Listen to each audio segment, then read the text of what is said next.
श्री कार्तिक महात्म्य 23वां अध्याय प्रारंभ।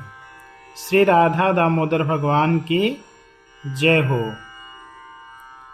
धर्मदत्त उवाच जयश्च विजयश्चैव विष्णोर्द्वास्थौ श्रुतो मया किं नु ताभ्यां पुराचीर्णं यस्मात् तद्रूपधारिणौ।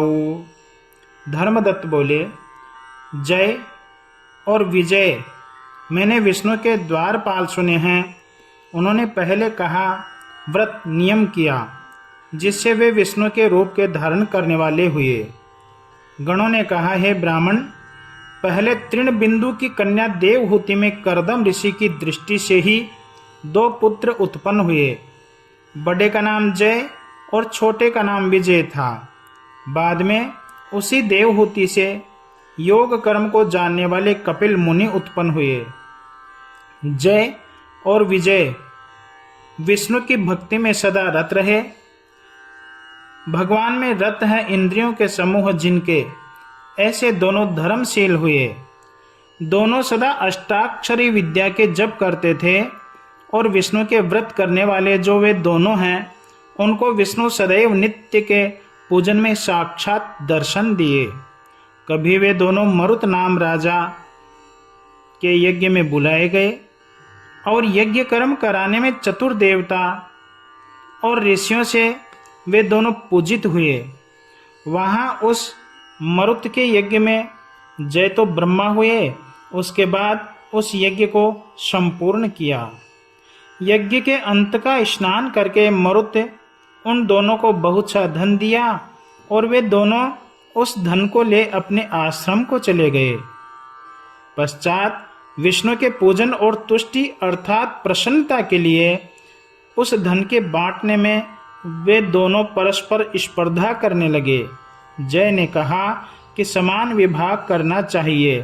तब विजय ने कहा कि ऐसा नहीं होगा, जो जिसे पाया है वही उसका है। उसके बाद जय मन में क्षोभित हो क्रोध से विजय को यह शाप दिया कि तू ग्रहण करके इस धन को नहीं देता है, इससे तू ग्राह्य हो जा। विजय उसका यह शाप सुनकर उसे भी शाप दिया कि मद से भ्रांत हो तूने मुझे शाप दिया, अतः तू मातंग अर्थात हाथी बन जा।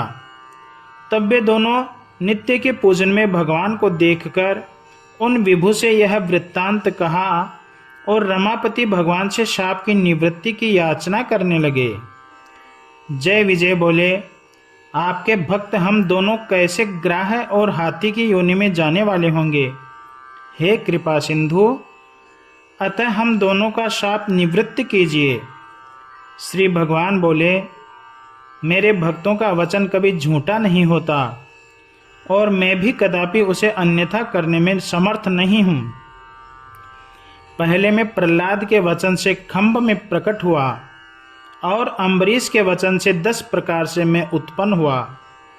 अतः तुम दोनों अपने हाथ से किए हुए इन शापों को भोग कर मेरे पद को प्राप्त करोगे। ऐसा कहकर भगवान अंतर्ध्यान हो गए। गणों ने कहा, इसके बाद वे दोनों गंडकी नदी के तट में ग्राह्य और मतंग हुए। उस योनि में भी जाति का स्मरण रहने से विष्णु के व्रत में तत्पर रहे। किसी समय वह हाथी कार्तिक मास में गंडकी नदी में नहाने गया। उसको ग्राह्य शाप का कारण स्मरण करके पकड़ लिया। तब ग्राह्य से पकड़ा गया वह हाथी भगवान को स्मरण किया। तब ही शंख चक्र गदा को धारण करके विष्णु प्रकट हो गए। तब चक्र चलाकर उन दोनों का उद्धार किया और अपने समान रूप देकर भगवान उन दोनों को वैकुंठ में ले गए। तब से लगाकर वह स्थान हरि क्षेत्र के नाम से प्रसिद्ध हुआ, जिसमें चक्र के स्पर्श से पाषाण भी चिन्ह युक्त हो गए। लोक में वे दोनों जय और विजय नाम से विख्यात हुए। हे ब्राह्मण, जिनको मैंने पूछा है वे दोनों सदा हरि के प्रिय द्वारपाल हैं। हे धर्मज्ञ, इससे तुम भी सदा विष्णु के व्रत में स्थित हो मात्सर्य और दंभ को छोड़कर सम दृष्टि हो जाओ। तुला, मकर और मेष इन राशि में सूर्य के आने पर सदा प्रातः काल स्नान किया करो और एकादशी के व्रत में निष्ठा रख के और तुलसी वन का पालन करो। ब्राह्मण और वैष्णवों की सदा सेवा करो और मसूर, कांजी, बैंगन इनका त्याग करो। ऐसे तुम भी देह त्याग के समय उस विष्णु के परम पद को प्राप्त करोगे। हे धर्मदत्त, जैसे हम प्राप्त हुए हैं, जन्म से लगाकर किए गए विष्णु के प्रसन्न करने वाले इस व्रत से निश्चय ही न तो यज्ञ और न दान अधिक है, अर्थात यह व्रत सबसे श्रेष्ठ है। हे ब्राह्मण श्रेष्ठ, तुम धन्य हो जाते। तुमने जगत के गुरु जो भगवान उनको प्रसन्न करने वाला व्रत किया, जिसके आधे फल को पाने वाली यह कलहा हमारे द्वारा विष्णु की श्लोकता को प्राप्त हो गई। नारद बोले, ऐसे उस धर्मदत्त से कहकर विमान में स्थित होकर वे दोनों उस कलहा समेत वैकुंठ भवन में गए।